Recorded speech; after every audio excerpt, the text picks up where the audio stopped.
Mein Name ist Klaus Brendel. Ich bin Rentner und ich bin 82 Jahre alt. In seiner 50 Quadratmeter Wohnung wirkt die Zeit wie stehen geblieben. Alte Duden und Wörterbücher zeugen von jahrzehntelanger Berufserfahrung. Nach seinem Studium arbeitete Klaus Brendel als selbstständiger Fremdsprachenlehrer und Dolmetscher.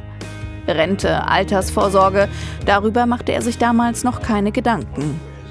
Wissen Sie, als freie Übersetzer oder Sie wissen, Freiberufler, das machen die wenigsten. Ich auch nicht, das war mir wurscht, ich habe gelebt. Wenn ich viel verdient habe, habe ich es auch drauf rausgehauen. Und wenn es nichts gab, da ging das eben nicht, da habe ich bescheiden gelebt. Das geht ja immer so.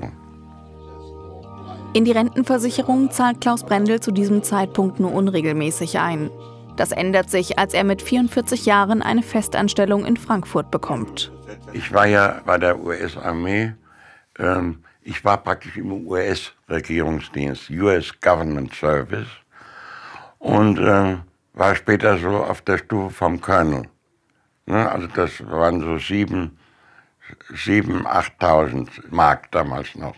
Als deutschstämmiger sozusagen, Native German, wurden wir entsprechend besteuert und da blieb die Hälfte gerade übrig. Aber das hat gereicht.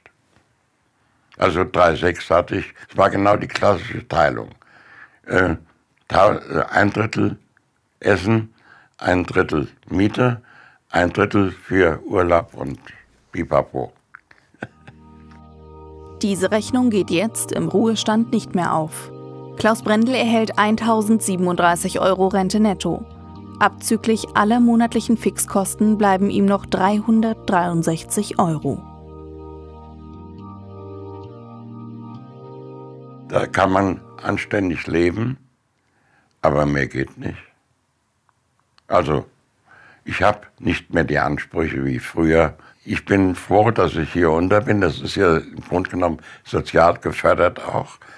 Und die große Wohnung vermisse ich, meine verkauften Biedermeiermöbel natürlich auch. Aber es ging nicht anders.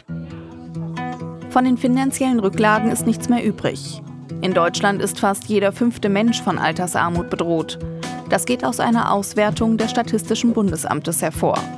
In der Seniorenwohnanlage des Frankfurter Verbands, in der auch Klaus Brendel wohnt, ist das Thema allgegenwärtig. Das sind schon sehr große Sorgen. Ja. Es geht um die Miete, ja. Es geht um das Leben als solches, die Nahrung, die Kleidung, Medikamente. Und es fängt dann an, dass viele auch anfangen zu sparen. Also es wird die Heizung runtergedreht. Ja. Das ist dann die Folge, es sind dann wieder Erkrankungen. Und oft ist nicht mal dann die Zuzahlung da für ein Medikament. Armut macht einsam, sagt Jeanette Nold. Wer wenig Geld hat, gehe nicht mal eben ins Theater, schon gar nicht ins Restaurant oder Café. Hier wollen sie der Einsamkeit entgegenwirken. Im wöchentlichen Stadtteiltreff gibt's neben Gesellschaft Kaffee und Kuchen für nur 4 €. Es ist auch ein bisschen dann so ein Rhythmusgeber, jeden Dienstag um die gleiche Zeit. Ja. Also das ist schon sehr wichtig, auch so eine Struktur vorzugeben. Ob er sich sein Rentendasein so vorgestellt hat? Nein, sagt Klaus Brendel. Ob er irgendetwas anders machen würde? Darüber will er nicht mehr nachdenken. Man orientiert sich dann mehr aufs Ende hin. Wie kann ich noch halbwegs vernünftig aus diesem Leben scheiden? Und in Anbetracht der Tatsache, dass man nicht mehr so kann und dass das immer weniger wird, dann ist man froh, wenn man soziale Menschen und Hilfe um sich hat. Ich glaube, das geht allen so. Halbwegs vernünftig aus dem Leben scheiden. Für Klaus Brendel bedeutet das, keine Schulden zu hinterlassen, trotz Altersarmut.